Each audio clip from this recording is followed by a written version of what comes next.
السلام علیکم ورحمۃ اللہ وبرکاتہ۔ بسم اللہ الرحمن الرحیم۔ دوستو، میں ایک قادیانی گھرانے میں پیدا ہوا۔ شعور کی آنکھ کھولی تو ہر طرف قادیانی ہی نظر آئے۔ ماں قادیانی، باپ قادیانی، بھائی قادیانی، بہنیں قادیانی، دادا قادیانی، دادی قادیانی، چچا قادیانی، پھپھا قادیانی۔ غرض کے دور دور تک رشتے داروں میں کوئی مسلمان نظر نہیں آتا تھا۔ چنانچہ میں بھی اس ارتدادی اور زندیقی ماحول میں پروان چڑھتا گیا اور قادیانی عقائد میرے قلب و ذہن میں اترتے چلے گئے۔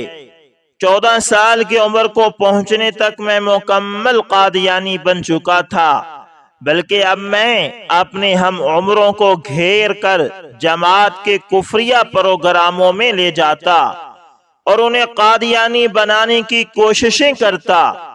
مجھے بچپن سے مطالعے کا بڑا شوق تھا۔ میں قادیانیت کے علاوہ دیگر موضوعات کو بڑی رغبت سے پڑھتا اور اس میں مسلم اور غیر مسلم کی کوئی تمیز نہ رکھتا۔ میری زندگی کا اہم موڑ، جس نے مجھے خالی الذہن ہونے، سوچنے، ختم نبوت اور رد قادیانیت کے موضوع کو پڑھنے پر متوجہ کیا، وہ میرے محلے داروں کا میرے اور میرے گھر والوں کے ساتھ سخت رویہ تھا۔ ہمارے ہمسائے کسی بھی موقع پر ہمارے گھر کوئی چیز نہ بھیجتے۔ اگر ہم کسی ہمسائے کے ہاں کوئی چیز بھیجتے تو ہمسائے اسے واپس کر دیتے۔ محلے میں کوئی بھی ہماری خوشی غمی میں شامل نہ ہوتا۔ اگر ہم محلے میں کسی کی خوشی غمی میں شامل ہونے کی کوشش کرتے تو ہمیں نکال دیا جاتا۔ میری دادی اور دادا فوت ہوئے تو محلے کا کوئی شخص بھی ان کی شکل تک دیکھنے کو نہ آیا۔ لوگ ہمارے گھر والوں کو انتہائی نفرت کی نگاہ سے دیکھتے اور بعض جذباتی مسلمان گزرتے ہوئے ہمارے مکان کی طرف منہ کر کے زور سے تھوکتے۔ مجھے یوں محسوس ہوتا جیسے ہمارا گھر گھر نہیں بلکہ فلتھ ڈپو ہے۔ مسلمانوں کا یہ رویہ مجھے جھنجھوڑتا اور میرے دل پر زور زور سے دستک دیتا۔ میں خود بھی سوچتا کہ وہ لوگ جو ہم سے شدید نفرت کرتے ہیں وہ انتہائی شریف اور با اخلاق لوگ ہیں، لیکن ہمارے لیے بڑے ہی متشدد ہیں۔ اس کی کیا وجہ ہو سکتی ہے؟ میرے دل نے ایک انقلابی فیصلہ کیا اور میں نے تحفظ ختم نبوت اور تردید قادیانیت کے موضوعات پر مطالعہ شروع کر دیا۔ اس دوران مجاہد ختم نبوت جناب محمد طاہر عبدالرزاق سے بھی میرا رابطہ ہو گیا۔ میں کتب کی تلاش میں سرگرداں ان کے گھر پہنچ گیا۔ انہوں نے مجھے مطالعے کے لیے بہت سی کتب مہیا کی۔ میں نے باقاعدگی سے تدبر و تفکر میں خوب ڈوب کر مطالعہ شروع کر دیا۔ مطالعے سے میری آنکھیں واہ ہوتی گئی، دل کی گرہیں کھلتی گئی اور میں تہہ در تہہ حیرت میں اترتا گیا۔ میرے قلب و ذہن میں جہاں مرزا قادیانی چوکڑی مارے بیٹھا ہوا تھا، جب اس کے سر پر ختم نبوت کے دلائل کے آہنی گرز پڑے تو مرزا قادیانی چیختا چلاتا بھاگ گیا۔ میں سیرت النبی صلی اللہ علیہ وسلم پڑھتا گیا۔ میری سیرت سنورتی گئی، آنکھوں میں اسلام کی چمک آ گئی، دل معطر ہو گیا، پورے بدن میں ایمان کی خوشبو پھیل گئی۔ مجھے نیا جنم مل گیا، نئی زندگی مل گئی۔ میں نے قادیانیت پر لعنت بھیج دی اور ختم نبوت کی چوکھٹ کو چوم کر اسلام کے چمنستان میں داخل ہو گیا۔ ابو جہل کے بیٹے حضرت عکرمہ رضی اللہ تعالی عنہ ہمیشہ یہ کہتے ہوئے اللہ تعالیٰ کا شکر ادا کرتے تھے کہ الہی تیرا شکر ہے کہ تو نے مجھے بدر کے دن مقتول نہ کیا۔ میں بھی یہ سوچ کر لرز جاتا ہوں کہ اگر اسلام لانے سے پہلے میری موت واقع ہو جاتی تو آج میں بھی مرزا قادیانی کے ساتھ جہنم میں جلتا ہوتا، جہاں سے کبھی بھی میری رہائی نہ ہوتی۔ مجھے اپنے ماضی پہ بڑا تاسف ہوتا۔ میں اپنی کوتاہ عقل پر آنسو بہاتا ہوں کہ میں ایک ایسے شخص کو نبی مانتا رہا جسے ایک شریف آدمی بھی نہیں مانا جا سکتا۔ میں ایک ایسے بد فطرت اور بد کردار کو مسیح موعود اور امام مہدی مانتا رہا جو کسی دفتر میں چپڑاسی ہونے کے بھی قابل نہ تھا۔ میرے اسلام قبول کرنے کی خبر قادیانیوں میں جنگل میں آگ کی طرح پھیل گئی۔ انہیں میرا قبول اسلام نہایت گراں گزرا۔ اس مسئلے کے فوری حل کے لیے انہوں نے اپنے لاہور کے سب سے بڑے سینٹر اور عبادت خانے دارالذکر میں اپنے جماعتی عہدے داران، مربیوں، قادیانی پوپوں اور ہمارے گھر کے بعض ذمہ دار افراد کا اجلاس طلب کیا۔ اس اجلاس میں مختلف قادیانی پوپ کی ڈیوٹی لگا دی گئی کہ وہ ہر روز میرے گھر جا کر اس بات کا مجھے درس دیں کہ اس دنیا میں صرف قادیانیت ہی ایک سچا مذہب ہے اور مسلمانوں والا اسلام نعوذ باللہ من ذالک اسلام نہیں بلکہ ایک جھوٹا مذہب ہے۔ اس اجلاس میں جماعتی عہدے داران نے میرے باپ اور بھائیوں کو بھی خوب ملامت کی کہ ان سے ایک بچہ نہیں سنبھالا گیا۔ اگر اس کے بگڑتے ہوئے عقائد کو اپنے روب کے پہیے تلے کچل دیا ہوتا تو اس بچے کی کیا جرت تھی کہ وہ غیر احمدیت یعنی اسلام قبول کرتا۔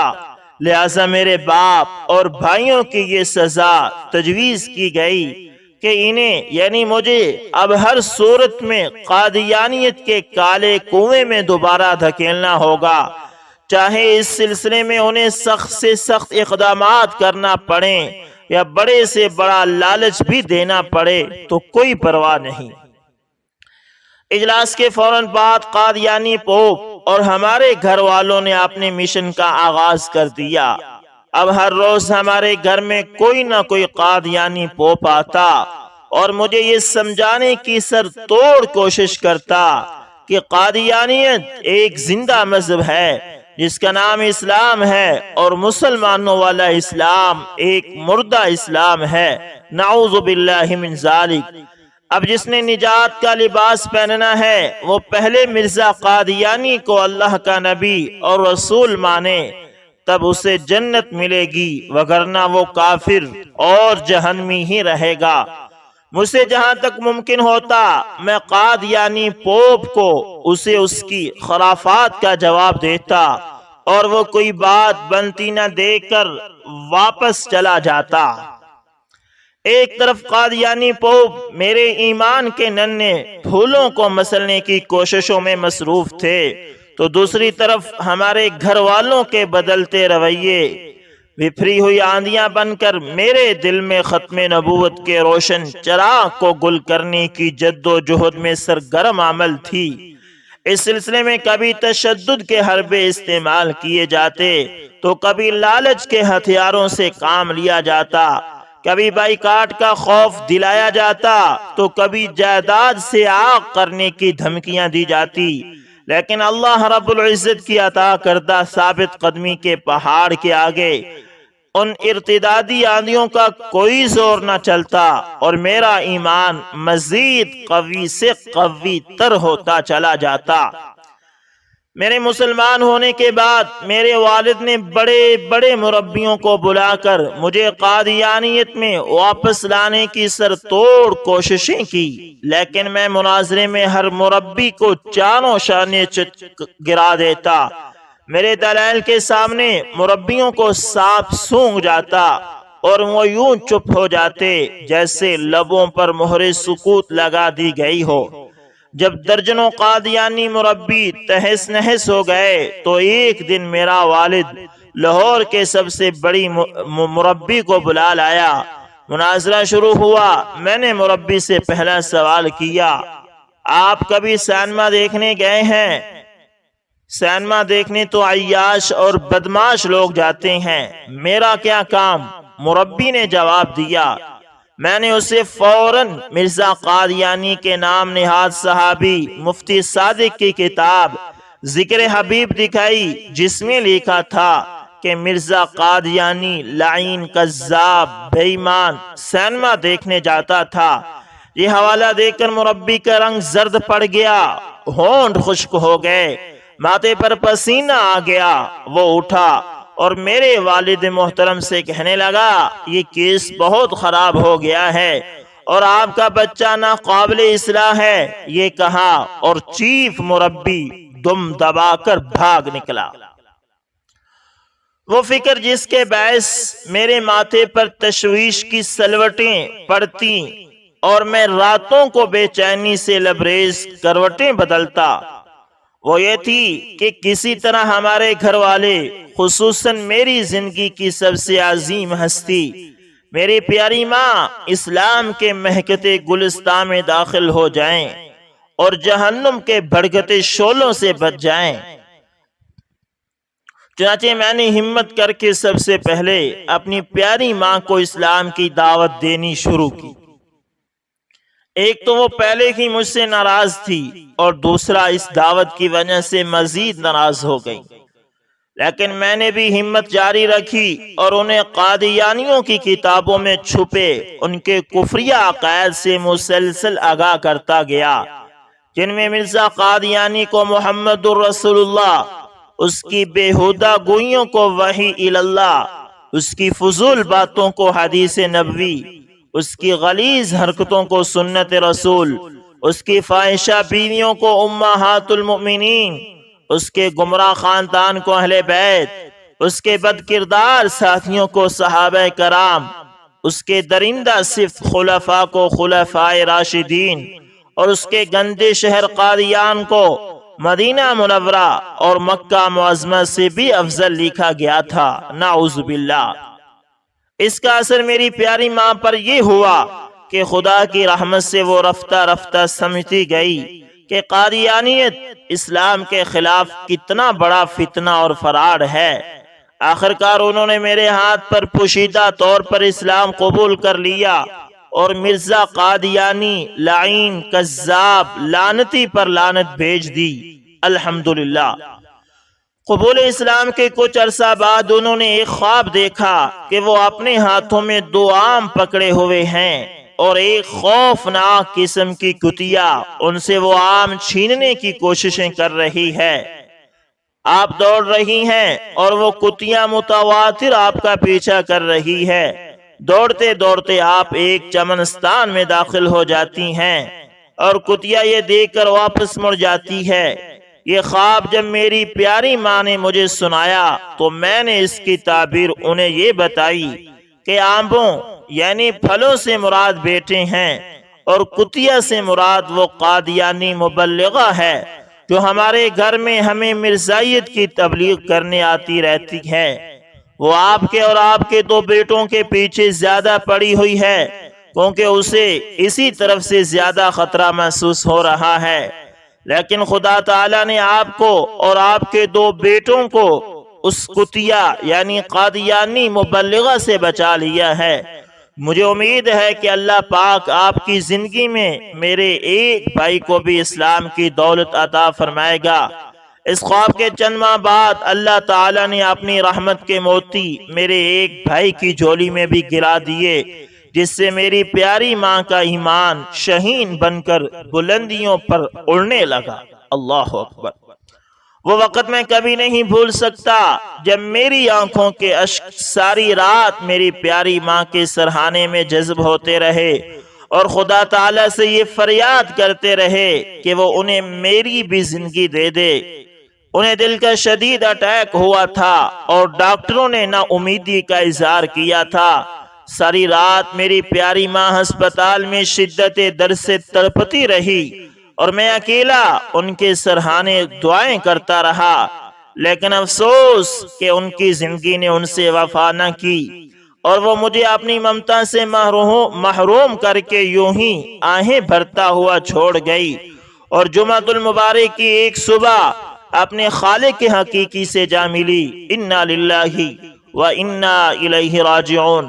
وفات سے 1 گھنٹہ قبل انہوں نے میرے پوچھنے پر دوبارہ اس بات کا اقرار کیا تھا کہ وہ قادیانی نہیں ہیں، اور ساتھ ہی مجھے اس بات کی تنبیہ بھی کی کہ اگر میں مر جاؤں تو صرف مسلمان میرا جنازہ پڑھیں اور مجھے مسلمانوں کے قبرستان میں ہی دفن کیا جائے۔ جب میں نے اپنے گھر والوں کے سامنے اپنی پیاری ماں کی اس وصیت کا ذکر کیا تو انہوں نے یقین نہ کیا اور اپنے قبرستان میں قبر کی کھدائی کا آرڈر دے دیا۔ قادیانی پوپ اور قادیانی رشتہ دار ہمارے گھر میں جمع ہونے شروع ہو گئے، لیکن میں نے موقع کی نزاکت کو بھانپتے ہوئے اپنے دوستوں اور اہل محلہ میں یہ اعلان کر دیا کہ میری ماں مسلمان تھی اور ان کی یہ وصیت تھی کہ مسلمان میرا جنازہ پڑھائیں۔ اس اعلان کے سننے کی دیر تھی کہ ہماری ساری گلی مسلمان مجاہدین سے بھر گئی۔ میرے دوستوں نے مزید رابطے کر کے پورے شہر کے نامور علماء کرام کو بھی اکٹھا کر لیا۔ عظیم سکالر پروانہ ختم نبوت برادر محمد طاہر عبدالرزاق صاحب بھی پہنچ گئے۔ نامور مجاہد ختم نبوت جناب مولانا غلام حسین کلیالوی مدث اللہ نے نماز جنازہ پڑھایا اور میری پیاری ماں کو لاہور کے ایک قبرستان بدہوا میں دفن کیا گیا۔ درجنوں کی تعداد میں قادیانی پاس کھڑے یہ سارا منظر دیکھتے رہے، لیکن کسی کی جرأت نہ ہوئی کہ وہ جنازے کی 4 پائی کو ہاتھ بھی لگا سکے یا کسی بھی قسم کی کوئی مداخلت کر سکے۔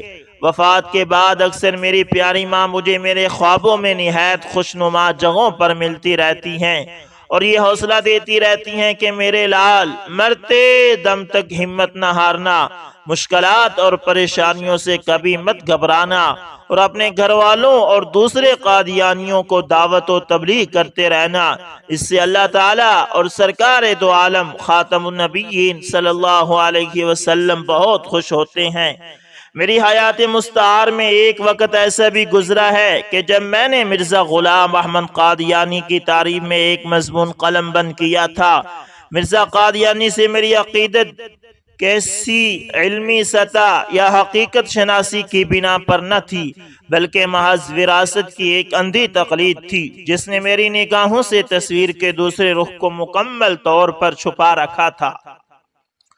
اس دور میں مسلمانوں کے عوامی حلقوں سے اکثر یہ باتیں میرے کانوں سے ہوتی ہوئی آئینہ ذہن سے جا ٹکراتی کہ مرزا قادیانی ایک بدسیرت جھوٹا مدعی نبوت تھا جس کی ساری زندگی بدکاریوں اور سیاہ کاریوں کی دلدلوں میں پھنسی ہوئی تھی، لیکن ان کی گوش گزاریوں کو میں فراموشیوں کے سپرد کرنا ہی لازم سمجھتا تھا، کیونکہ اس طرح کے معترضین کے اعتراضات زیادہ تر بے بنیاد اور بلا دلیل ہوتے تھے، اور اگر کوئی دلیل دی بھی جاتی تو ان قادیانی کتب سے جن کے نام ہی میں پہلی دفعہ سنتا تھا۔ اس لیے یہ باتیں میری عدم توجہ کا باعث بنتی۔ تاہم اس سے ایک بڑا فائدہ یہ ہوا کہ میں نے ایک روز انتہائی سوچ بچار کے بعد نگاہ منصفانہ سے تحقیق کا دامن پکڑنے کا فیصلہ کیا اور ان کتابوں کی تلاش شروع کر دی جن سے معترضین مرزا قادیانی کی سیرت اور اس کی تحریرات پر اعتراضات وارد کرتے تھے۔ ان کتابوں میں مرزا قادیانی کی اپنی اور اس کے مریدوں کی تحریر کردہ کتابیں شامل تھی۔ آخر ایک مدت کی جان فشانیوں اور عرق ریزیوں کے بعد میں چند کتابیں حاصل کرنے میں کامیاب ہو گیا۔ پھر خالی ذہن ہو کر مع سیاق و سباق ان کتابوں کا مطالعہ کیا تو میری حیرت کے انتہا نہ رہی کہ واقعی ان کتب کی تحریرات سے یہی آیا ہوتا تھا کہ مرزا قادیانی انگریز کا لیپالک اور جھوٹا مدعی نبوت تھا، جس کی شخصیت چال بازیوں، دھوکہ دہیوں، سیاکاریوں اور بہت سی منفی عادات کی گرد سے اٹی ہوئی تھی۔ میں جیسے جیسے مبدا فیاض کی ذرہ نوازیوں سے ان حقائق سے آگاہ ہوتا گیا، ویسے ویسے مرزا قادیانی سے میری چاہت و رغبت کے تمام بخیے اڑتے گئے اور ایک دن کچے دھاگے کی طرح ہمیشہ کے لیے وہ ٹوٹ گئے۔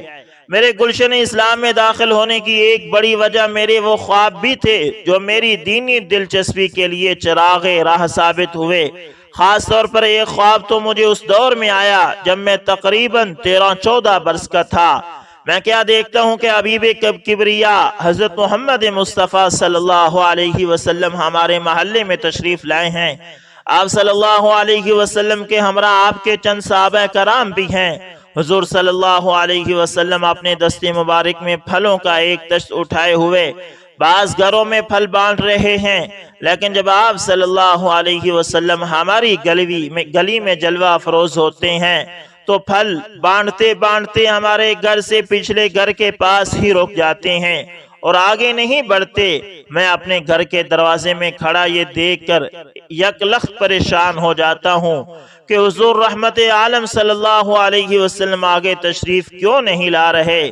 پھر جیسے ہی آپ صلی اللہ علیہ وسلم اپنی نظر رحمت سے میری طرف دیکھ کر تبسم فرماتے ہیں اور واپس مڑ جاتے ہیں، تب ساری بات میری سمجھ میں آ جاتی ہے اور میری ساری پریشانی دور ہو جاتی ہے اور میں خوش ہو جاتا ہوں۔ اس کے بعد میری آنکھ کھل جاتی ہے۔ دوسرا خواب میں نے اس وقت دیکھا جب میں قادیانیت کے متعلق کافی تحقیق کر چکا تھا اور اس کو بہت حد تک جھوٹا گردان چکا تھا۔ اس خواب میں میں نے دیکھا کہ ایک بہت بڑا چٹیل میدان ہے، سورج کی آتشی کرنوں سے زمین کا سینہ بہت تپ چکا ہے، مجھ سے کچھ فاصلے پر آگ کا ایک بہت بڑا الاؤ روشن ہے جو مزید گرمی کا باعث بن رہا ہے۔ اتنے میں ایک خوفناک قسم کا فرشتہ قادیانیوں کے جھوٹے نبی مرزا قادیانی کو اپنی بائیں ہاتھ میں پکڑے میری طرف آتا ہے اور اپنے دائیں ہاتھ سے میری کلائی پکڑ کر اس آگ کی جانب دوڑنا شروع کر دیتا ہے۔ میں اسے اپنی کلائی چھڑانے کی بہت کوشش کرتا ہوں لیکن وہ نہیں چھوڑتا اور آگ کی طرف بھاگتا چلا جاتا ہے۔ جیسے جیسے ہمارے اس آگ کے درمیان فاصلہ سمٹتا جاتا ہے ویسے ویسے گرمی کی شدت بھی بڑھتی جاتی ہے۔ آخر وہ فرشتہ یک لخت مجھے چھوڑ دیتا ہے اور میں قلا بازیاں کھاتا ہوا زمین پر گر جاتا ہوں۔ گرنے کے فوراً بعد میں جیسے ہی سر اٹھا کر اس فرشتے کی جانب دیکھتا ہوں تو وہ الاؤ کے قریب پہنچ کر مرزا قادیانی کو اس میں پھینک دیتا ہے۔ آگ بھوکے شیر کی طرح مرزا قادیانی پر جھپٹتی ہے اور اسے اپنے اندر گہرائی میں لے جاتی ہے۔ اس کے ساتھ ہی میرے منہ سے ایک زوردار چیخ نکلتی ہے اور میں گھبرا کر اٹھ بیٹھتا ہوں۔ میرا سارا جسم پسینے سے شرابور ہو جاتا ہے۔ بیدار ہونے کے فوراً بعد میں نے کوئی لمحہ ضائع کیے بغیر قادیانیت پر مستقل لعنت بھیجی اور دل سے اسلام قبول کر لیا۔ الحمدللہ میرے قبول اسلام کے بعد جو مخالفت کی تیز و تند آندیاں چلی اور ایمان کو خش و خاشاک کرنے کے لیے اور بہا کر لے جانے والے سیلاب آئے اور میں حائل اگر خدائے لم یزل کی عطا کردہ ثابت قدمی اور حضور رحمت عالمیان صلی اللہ علیہ وسلم کی نگاہ فیضان نہ ہوتی تو یقیناً پیش آمدہ چیرہ دستیوں سے میرا ایمان چراغ سحری کی طرح ڈگمگانے کے بعد کبھی کا گل ہو چکا ہوتا۔ تو دوستو یہ تھے عرفان البرق، جنہیں اللہ تعالیٰ نے ہدایت سے نوازا اور انہوں نے قادیانیت پر لعنت بھیج کر اسلام قبول کر لیا اور آپ نے آپ کو ہمیشہ ہمیشہ کی ناکامی اور ہمیشہ ہمیشہ کی آگ سے بچا لیا۔ اللہ تعالیٰ سے دعا ہے کہ اللہ تعالیٰ ہمیں ایمان پر موت عطا فرمائے اور اللہ تعالیٰ سے دعا ہے کہ اللہ تعالیٰ مسلمانوں اور دوسروں کو بھی اس فتنے سے یعنی فتنہ قادیانیت سے بچائے۔ دوستو امید کرتا ہوں ویڈیو اچھی لگی ہوگی، پسند آئے تو لائک شیئر کمنٹ لازمی کریں، اور اگر آپ ہمارے چینل AS انفارمیشن TV پر نئے ہیں تو دوستو اس کو لازمی سبسکرائب کر لیں اور ساتھ میں بیل کے نشان کو دبانا نہ بھولنا تاکہ ہر نئی ویڈیو کا نوٹیفیکیشن آپ لوگوں تک پہنچتا رہے۔ دوستو ملتے ہیں کسی نیکسٹ اچھی سی ویڈیو کے اندر، تب تک کے لیے اللہ حافظ، جزاکم اللہ خیر۔